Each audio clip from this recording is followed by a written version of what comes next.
Backstage.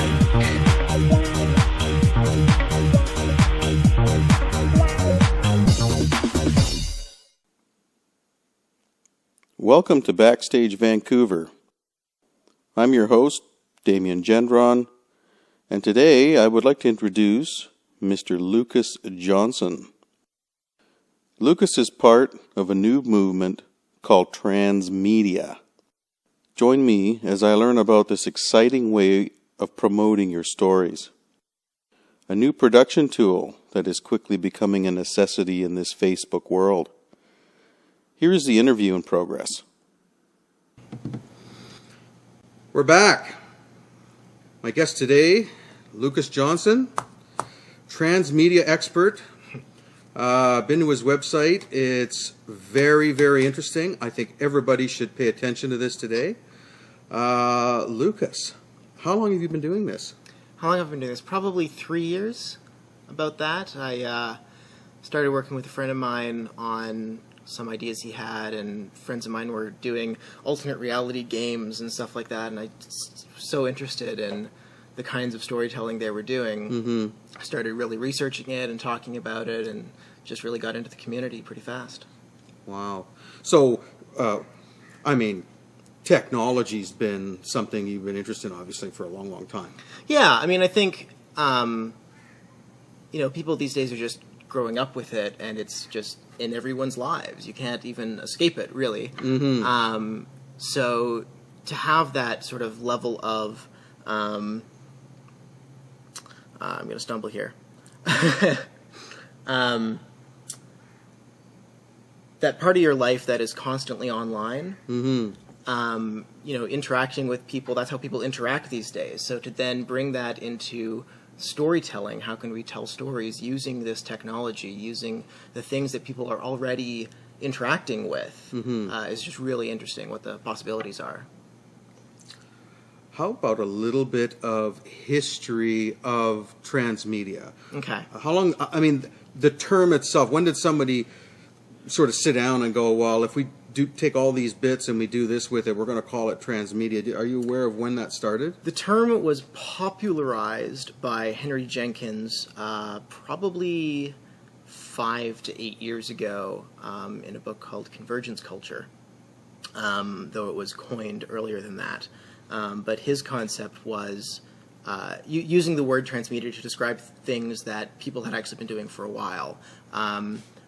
Early-ish examples of what I might call modern transmedia are things like the Blair Witch Project, which, obviously you have the film, but you also had all of the stuff online that was sort of building the mythology that this was a real thing. Yeah, the Facebook, the Twitter, right. All of that, man, they did it. Yeah, they did it without Facebook or Twitter at the time. Right. And then you got into alternate reality games. The first sort of big alternate reality game was a game called The Beast, which was a marketing campaign for the movie AI. Oh, I didn't know that. So it was paid for by Microsoft, and they basically said, make us something that we haven't seen before. So the creators went and created something that nobody had really seen before, and that spawned this tradition of alternate reality games that has sort of melded with other ideas like Blair Witch Project or sort of what's referred to as franchise transmedia, like Star Wars, which when you say alternate reality, so what do you mean specifically by that? An alternate reality game is a story that is told using basically real life as the medium. So you, as an audience member, are not a passive viewer watching something happening elsewhere. You are an active participant in the story, and you are playing not a character, but yourself. And you are looking at, for instance, there might be a website for a fictional corporation within the story, but it looks like a real website. And there's going to be a phone number on there, and there's going to be an email address on there, and when you phone that number, you're going to get a response from the people who work at this fictional company. So how long has it been since somebody can approach a company like yours to sort of deal with the package and consult and get the job done? Is that I know you mentioned that it was coined and all this. But has that been around a while? I mean, advertisers have been doing it for, a good few decades. Getting just really interesting and innovative advertising campaigns for a whole bunch of stuff. But probably sort of the modern ideas of what transmedia is and what it can be used for, especially for an indie producer, is probably 5 years since it's really taken off, and these companies like mine have sort of sprung up to try to deal with it. Right. We're all about independent stuff here primarily, and so a young production company that's getting started, maybe they have their first real hit that they think, wow, people are really liking this.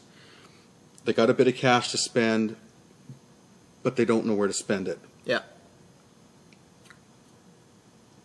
What are the benefits of getting into transmedia as opposed to maybe, the standard way everybody tends to do it? They go to festivals and they do all of that, which is just a huge amount of work and cost that doesn't always pay off.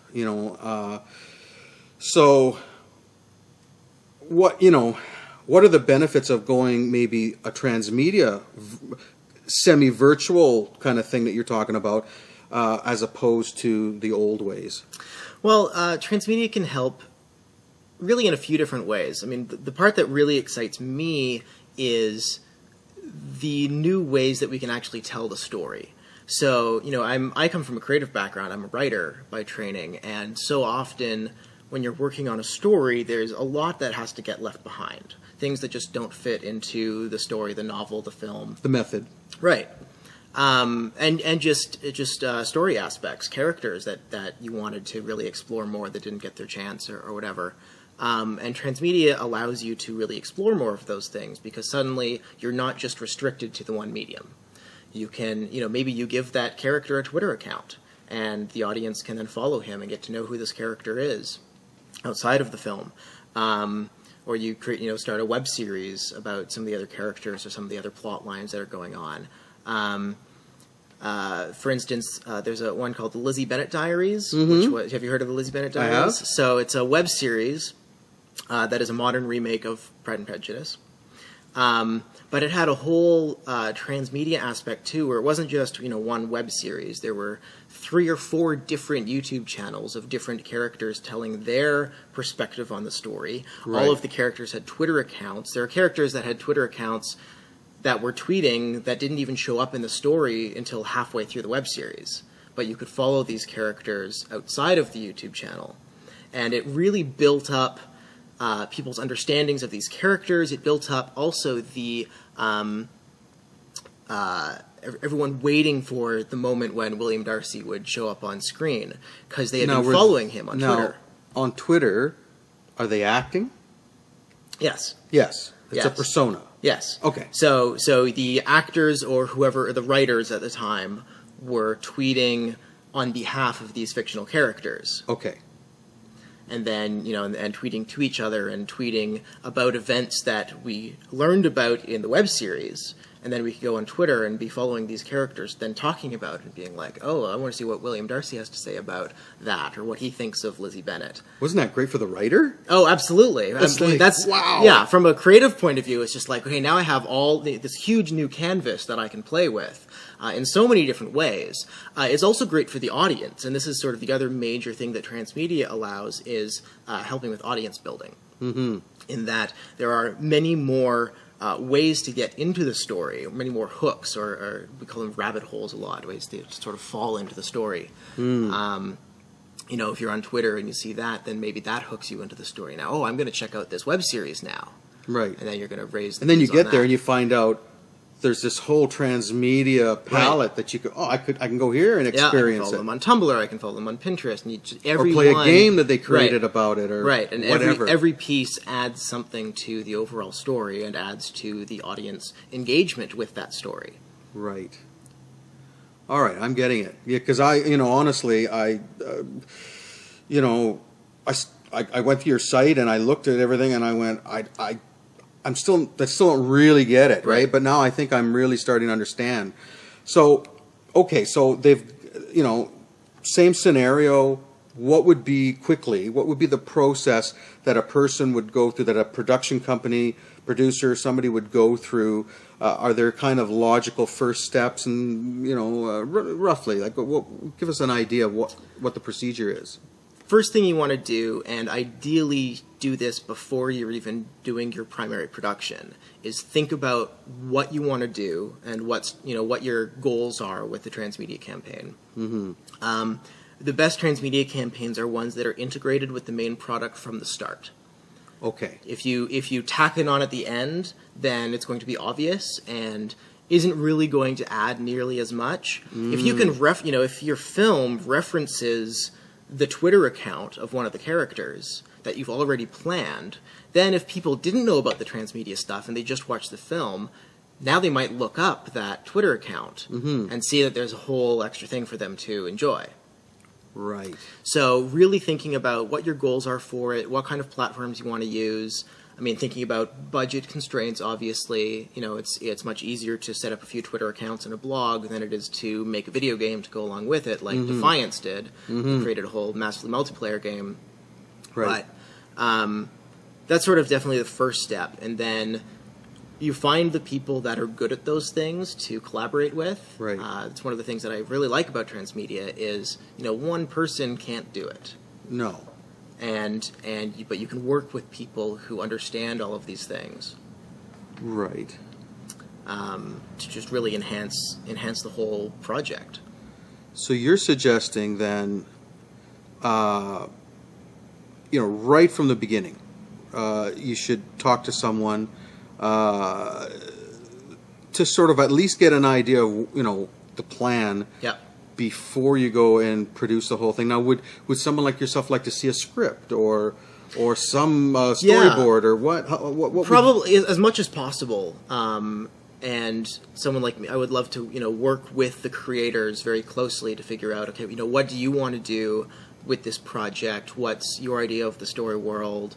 All of these kinds of things, so that if I then go off to make something for you, I can make sure that it's working as closely with what you've already done as possible. And, you know, from a writer's point of view, I'd hate for someone to come in and say, okay, now we're doing this. And it's like, my character would never do that, right? I want to make sure that I'm working with the creators from the start to make it as good as I can. So, okay, awesome. Now, can someone then contact you? Give us a plug. What's your website? So my company is Silverstring Media, and it's silverstringmedia.com. So we do innovative storytelling, transmedia, games, interactive stuff, and we do client work. We do our own stuff. Great. I'll put it right here. Perfect.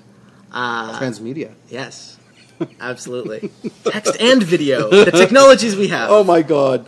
And yeah, I mean, we're happy to do anything from just consulting on a project to fully developing and producing it, depending on. I'd like to promote this. So someone can just come on in. Could they come in just to get an idea and phone you up, come in and just show you the project and just kind of, you know, spend 10, 20 minutes just, okay, this is what I can do for you? Yep.